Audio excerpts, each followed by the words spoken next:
Pembiayaan syariah adalah penyediaan uang atau tagihan yang dipersamakan dengan itu berdasarkan persetujuan atau kesepakatan antara bank dengan pihak yang dibiayai untuk mengembalikan uang atau tagihan tersebut setelah jangka waktu tertentu dengan imbalan bagi hasil.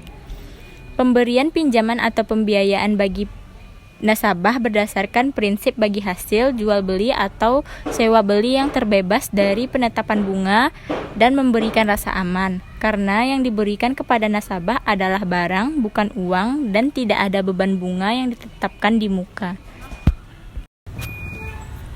Pembiayaan dalam perbankan syariah menurut Al-Haran terbagi menjadi 3, yaitu yang pertama, return bearing financing, yaitu secara bentuk pembiayaan yang secara komersial menguntungkan ketika pemilik modal mau menanggung risiko kerugian dan nasabah juga memberikan keuntungan. Yang kedua yaitu return free financing, yaitu bentuk pembiayaannya tidak semata-mata mencari keuntungan yang ditujukan kepada orang yang membutuhkan dan tidak ada keuntungan yang didapat. Yang ketiga yaitu charity financing, yaitu bentuk pembiayaan yang tidak ada klaim pokok mencari keuntungan dan ditujukan kepada orang miskin yang membutuhkan. Pasar modal syariah adalah pasar modal yang menerapkan prinsip-prinsip syariah. Prinsip-prinsip tersebut antara lain yaitu larangan terhadap setiap transaksi yang mengandung unsur ketidakjelasan dan instrumen atau efek yang diperjualbelikan harus memenuhi kriteria halal. Terdapat perbedaan yang fundamental antara pasar modal konvensional dengan pasar modal syariah. Pasar modal syariah tidak mengenal kegiatan perdagangan semacam short selling, beli atau jual dalam waktu yang sangat singkat untuk mendapatkan keuntungan antara selisih jual dan beli. Pemegang saham syariah merupakan pemegang saham untuk jangka waktu relatif panjang. Pola pemilikan saham yang demikian membawa dampak positif. Perusahaan tentunya akan mendapatkan pemegang saham yang jelas, lebih menaruh perhatian dan mempunyai rasa memiliki. Ini akan menjadi kontrol yang efektif. Perusahaan dan pemegang saham merupakan mitra yang saling menghargai dan mengingatkan, sehingga komunikasi kedua pihak akan bertemu pada upaya mencapai kebaikan bagi kedua belah pihak. Karakteristik pemilikan saham syariah yang hanya mengutamakan pencapaian keuntungan yang akan dibagi atau kerugian yang akan ditanggung bersama, tidak akan menciptakan fluktuatif kegiatan perdagangan yang tajam dan bersifat spekulasi. Perbedaan mendasar lainnya antara pasar modal konvensional dan pasar modal syariah dapat dilihat pada instrumen dan mekanisme transaksinya. Sedangkan perbedaan nilai indeks saham syariah dengan nilai indeks saham konvensional terletak pada kriteria emiten yang harus memenuhi prinsip-prinsip dasar syariah. Instrumen pasar modal syariah. Instrumen yang diperdagangkan di pasar modal konvensional adalah surat utang dan surat berharga komersil seperti saham, right, warrant, option, dan sebagainya. Demikian juga yang berlaku di pasar modal syariah, tetapi instrumen tersebut sudah disesuaikan dengan prinsip-prinsip syariah, terutama prinsip bagi hasil. Instrumen pasar modal syariah dikelompokkan ke dalam 3 kategori, yaitu yang pertama, sekuritas aset atau proyek aset, yang merupakan bukti penyertaan, baik dalam bentuk penyertaan masyarakat. Penyertaan masyarakat adalah yang mewakili modal tetap dengan hak pengelola, mengawasi manajemen dan hak suara dalam mengambil keputusan.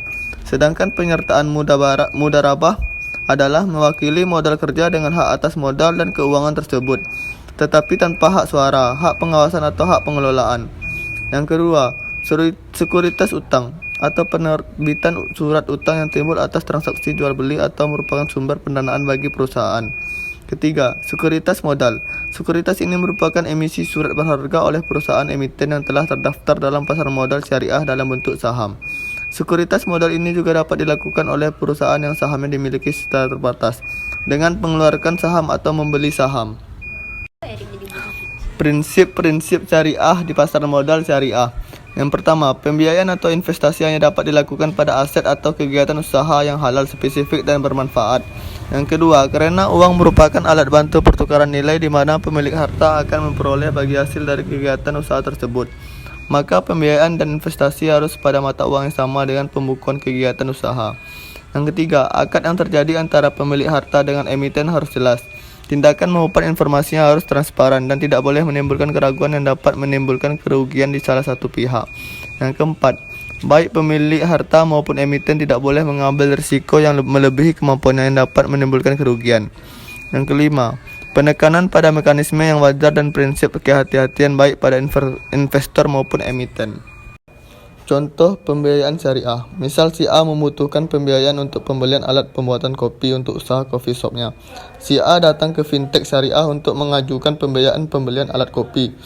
Fintech syariah tersebut melihat harga alat kopi dan ia menaikkan harga margin sebagai keuntungan. Ketika harga pembelian plus margin sudah disepakati antara si A dengan fintech syariah, maka fintech syariah akan membelikan alat kopi tersebut dan menjualnya kembali kepada si A, yang mana si A membayar dengan cara cicil dengan cicilan yang sudah fix sesuai dengan jangka waktu yang sudah disepakati. Skema ini disebut dengan skema murabahah. Contoh platform pemberi pembiayaan syariah. Salah satu contoh platform yang memberikan pembiayaan syariah adalah Kaswa. Platform ini bertujuan untuk menghubungkan antara pelaku UMKM dengan investor atau orang yang mau berinvestasi. Pembahasan dari skema di atas adalah sebagai berikut. Yang pertama adalah tahap pertama. Pada tahap pertama ini, UMKM mengajukan permohonan proyek pembiayaan kepada Kaswa berupa daftar barang-barang yang diperlukan. Yang kedua, Kaswa mempublikasikan proyek yang telah diverifikasi tersebut di website, sehingga investor dapat langsung mendanai proyek. Yang ketiga adalah dana yang terkumpul kemudian digunakan untuk membeli barang kepada mitra supplier, distributor yang menjadi mitra Kaswa sesuai kebutuhan UMKM. Yang keempat adalah barang yang telah dibeli oleh Kaswa kemudian dijual kepada UMKM dengan margin yang telah disepakati. Yang kelima, ketika periode pembiayaan selesai sesuai tenor, UMKM mengembalikan dana awal serta margin sesuai kesepakatan. Yang keenam, Kaswa mengembalikan dana investor beserta margin sesuai dengan informasi yang ditampilkan di website.